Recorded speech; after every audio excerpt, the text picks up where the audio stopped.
খামারি অ্যাপস ব্যবহার করে সুষম মাত্রায় সার ব্যবহার করুন, সারের অপচয় রোধ করুন, খরচ কমান এবং অধিক ফসল করে তুলুন। দেখুন কিভাবে এই খামারি অ্যাপসটি ব্যবহার করবেন সেটি আমি স্ক্রিন রেকর্ডিংয়ের মাধ্যমে দেখিয়ে দিব। কিনে দেখুন খামারি অ্যাপস, এখানে ট্যাপ করে দিলাম। তারপর এখানে দেখেন লেখা আছে যে সার সুপারিশ, এখানে ট্যাপ করে দিলাম। সার সুপারিশের পরে আমরা স্থানভিত্তিক আছে ফসল অনুসারে ট্যাপ করে দেওয়ার পরে ফিল আপ করতে হবে।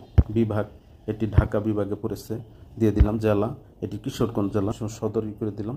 ইউনিয়ন, এটি হচ্ছে 9 নং ওয়ার্ডে পড়েছে, ওয়ার্ড নম্বর 9, সেই 9 নম্বর ওয়ার্ডটা আমরা সিলেক্ট করে দিলাম।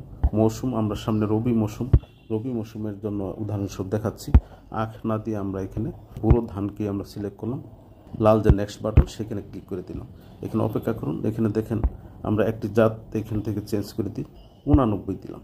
আচ্ছা, এখানে দেখেন জমির পরিমাণ 1%, জন্য এখানে সার সুপারিশ চলে এসেছে। ইউরিয়া 1.47 কেজি ডিএপি ব্যবহার করে তাহলে 1.328 কেজি ডিএপি ব্যবহার করলে ইউরিয়ার পরিমাণ কম লাগবে। আর টিএসপি ডিএপি 443.98 গ্রাম, এমওপি 766.66 গ্রাম, জিপসাম 147.71 গ্রাম।